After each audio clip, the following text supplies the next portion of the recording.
Ces fameux pavés, c'est la hantise maintenant des organisateurs. Est-ce qu'un jour, il en restera seulement 3 ou 4 sur les routes du Nord pour permettre à Paris-Roubaix d'être disputé chaque année et d'offrir ainsi l'un des spectacles sportifs les plus extraordinaires, les plus probants, les plus athlétiques qui soient? Olivier Ray, vous avez beaucoup de mérite à nous rapporter ce pavé, mais il va faire défaut maintenant dans les routes du Nord, parce qu'il faut éviter de dire l'enfer quand même. On n'aime pas beaucoup ça là-haut. Oui, pas du tout. Les organisateurs d'ailleurs n'aiment pas qu'on appelle ça l'enfer du Nord parce que ça irrite automatiquement les élus locaux qui se précipitent au Conseil général du Nord pour faire encore disparaître quelques pavés et il en reste de moins en moins. Et chaque année, la tâche d'Albert Bouvet, par exemple, est de plus en plus difficile pour trouver assez de pavés pour que Paris-Roubaix reste Paris-Roubaix.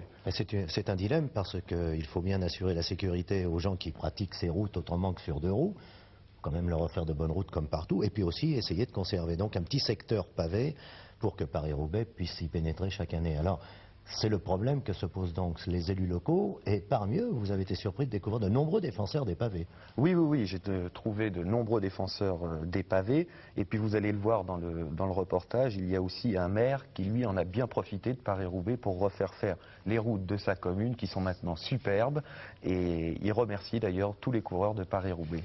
Bien, alors monsieur le maire, on est ravis pour vous. Un reportage donc d'Olivier Ray sur ces routes de Roubaix avec les problèmes posés à Albert Bouvet et à tous les organisateurs. Sans les pavés, Paris-Roubaix n'aurait plus de raison d'être. Au journal L'Équipe, Albert Bouvet est chargé du parcours de la reine des classiques. Sa mission est de plus en plus difficile.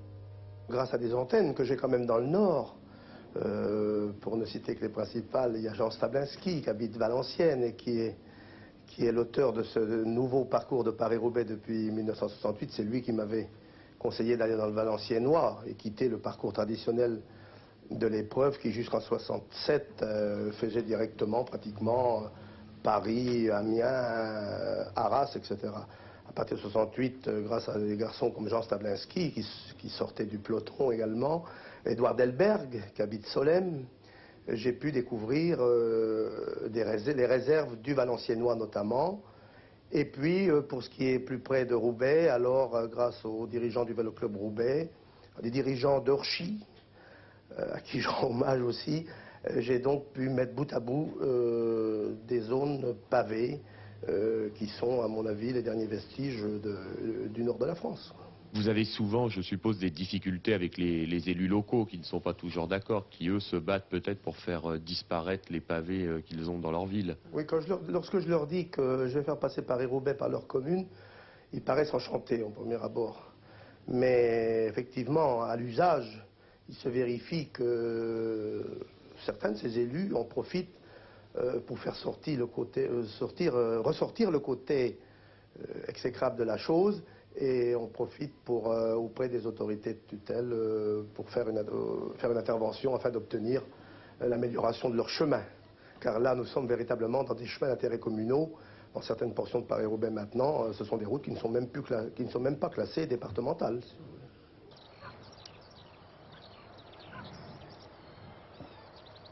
Monsieur le maire, ça vous a rendu service Paris-Roubaix parce que vous, maintenant, dans votre ville de Nomain, vous avez pratiquement plus de pavés, sauf ceux-là. Absolument. Nous sommes sur la route du Paris-Roubaix, mais il y a 16 ans que je suis maire et 16 ans que je suis le cantonnier de ce village, avec l'appui vraiment inattendu et involontaire des coureurs du Paris-Roubaix. Le fait que mon village ait été alors le siège d'un point particulièrement fort et le siège presque de l'enfer du Nord a été utilisé par moi comme un moyen de pression. Et grâce aux coureurs du Paris-Roubaix, la plupart des routes de mon village ont pu ainsi être transformées et améliorées. Mais vous vous rendez compte que, à cause de vous, finalement, si ces pavés disparaissent, il n'y aura plus de Paris-Roubaix? Ben oui, évidemment, à cause de moi. Et j'en demande pardon alors aux champions valeureux du Paris-Roubaix, à qui presque j'ôte le moyen alors de se révéler en héros.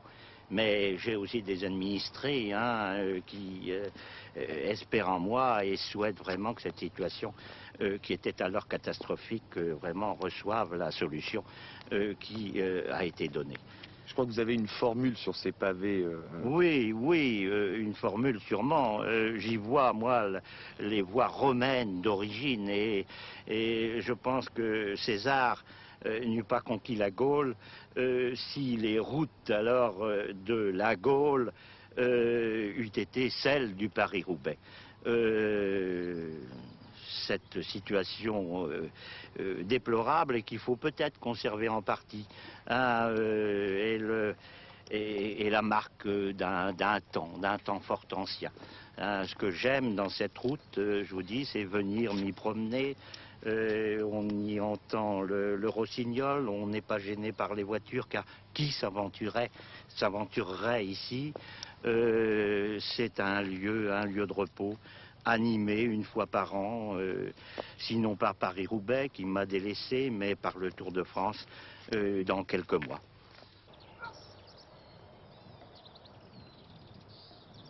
Comme le maire de Nomain, d'autres élus locaux se sont servis de Paris-Roubaix et de son étiquette d'enfer du Nord pour obtenir des pouvoirs publics la réfection de leur route. Aujourd'hui, trouver des pavés devient donc aussi difficile que de trouver une aiguille dans une botte de foin. À Roubaix, les dirigeants du club local ont décidé de former un comité de défense pour sauver Paris-Roubaix. Ils proposent de créer une route des pavés comme il y a une route du camembert. Il nous faut absolument préserver 80 km de pavés au milieu des 27 000 km de macadam que comptent le Nord et le Pas-de-Calais. Bon, 80 km de pavés, c'est très peu de choses par rapport aux 27 000 km de macadam qu'il y a actuellement. Alors je pense qu'on va y arriver, il faudrait classer ça comme site et les entretenir en tant que tels, de manière à ce que ce soit pas... Bon là on emploie des chemins de ferme, mais que ces chemins de ferme qui sont très peu utilisés soient entretenus avec les pavés pour sauvegarder la reine des classiques, quoi. Il n'y a pas de problème, il faut absolument ça. Je crois qu'il y a certains élus locaux qui ne sont pas d'accord, d'autres en revanche vous soutiennent. Oui, absolument. On a fait une enquête auprès des maires et à notre surprise, je dois dire, 90% des maires ont répondu et sur ces 90%, il y a 80% de maires qui sont favorables à Paris-Roubaix. Donc je pense que classer comme site, maintenant, ça ne doit plus être un problème. Je pense que les pouvoirs publics vont intervenir, le conseil général, etc. vont suivre et vont nous classer 80 km de pavés pour sauvegarder Paris-Roubaix absolument. Un pavé, ça se vend, paraît-il? Oui, ça se vend 1 franc, 2 francs pièce. On s'en sert pour faire des murs de jardin, des allées de garage, etc., etc. 80 km de pavés protégés, c'est la seule façon de sauver Paris-Roubaix. La reine des classiques mérite bien ce petit effort. Rapport poids-prix, ça n'est pas cher. 2 francs pour environ 10 kg de granit. Vous voyez, alors une requête qu'on nous garde nos pavés et un point d'interrogation pour la nuit à venir de monsieur le maire de demain, pour qui chantera le rossignol demain.